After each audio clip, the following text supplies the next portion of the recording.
একটা ছেলে আর একটা মেয়ের ভালোবাসার মধ্যে পার্থক্য কি জানেন?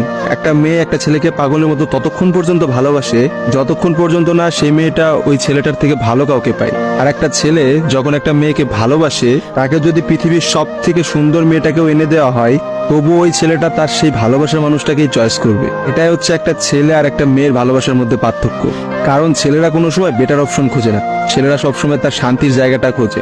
আর একটা ছেলে একটা মেয়েকে যতটা ভালোবাসতে পারে, একটা মেয়ে তার এক গুণও ভালোবাসতে পারে না। ছেলেদের ভালোবাসাটা ভয়ঙ্কর রকমের সুন্দর হয়, কারণ একটা ছেলে যখন একটা মেয়েকে মন থেকে ভালোবাসে, সেই মেয়েটার থেকে ভালো কোনো অপশন সে কখনো মাথার মধ্যে চিন্তাই করে না। ছেলেদের ভালোবাসার সাথে কারোর ভালোবাসার তুলনা করা যায় না। ছেলেরা তাদের ভালোবাসার মানুষটাকে যেমন অন্য কারোর সাথে সহ্য করতে পারে না, ঠিক তেমনি একটা ছেলে কখনোই তার ভালোবাসার মানুষটাকে রেখে অন্য কোনো মানুষের পিছনে কখনো ঘুরঘুর করে না। ছেলেরা কখনো কোনো বেটার অপশন বা কোনো সুন্দরী মেয়ে দেখলে তার গার্লফ্রেন্ডকে ভুলে যেতে পারে না।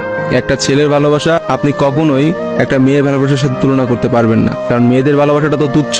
তারা একটু ভালো অপশন পাইলে, তারা একটু ভালো কাউকে পাইলে, বাইরে যেখানে দেখবে যে টাকা পয়সা আছে এমন কোনো জায়গা পেলে মেয়েরা সেখানেই ছুটে। তারা তাদের ভালোবাসার সম্পর্কটাকে ভুলে যেতে কোনো সময়ই নেয় না। একটা মেয়ে যত সহজে একটা ভালোবাসার সম্পর্ক ভুলে যায়, একটা ছেলে কিন্তু অত সহজে তার ভালোবাসার সম্পর্কটাকে ভুলতে পারে না। আপনি একটা জিনিস খেয়াল করে দেখেন তো, রাস্তার মোড়ে মোড়ে কতগুলা পাগল ঘুরে বেড়ায়। যে পাগলগুলোর মধ্যে ছেলেরা বেশি না মেয়েরা বেশি?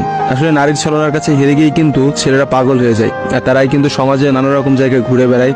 রাস্তাঘাটে দেখা যায়, বাজারে দেখা যায়, হাটে দেখা যায়, তাদের আসলে সব জায়গায় দেখা যায়। আর কয়টা মেয়েরে আপনি দেখছেন পাগল হইতে বলে? ভালোবাসা বিচ্ছেদের পর একটা ছেলে নিজেকে কোনোভাবেই ঘুরিয়ে নিতে পারে না, অথচ একটা মেয়ে কিন্তু খুব সহজেই তার নিজেকে ঘুরিয়ে নিতে পারে। একটা মেয়ে কিন্তু নতুন একটা সংসারে যায়, নতুন মানুষকে পায় এবং সে সবকিছু ভুলে যেতে পারে। আসলে ভাই, নারীদের ছলনা বোঝার ক্ষমতা না ছেলেদের এখনো হয় নাই। একটা কথা আছে, ইতিহাস কিন্তু সাক্ষী যে নারীরা কিন্তু চরম ছলনাময়ী। আপনি কখনোই একটা নারীর ছলনা ধরতে পারবেন না। একটা ছেলে কখনোই একটা নারীর ছলনা বুঝতে পারে না।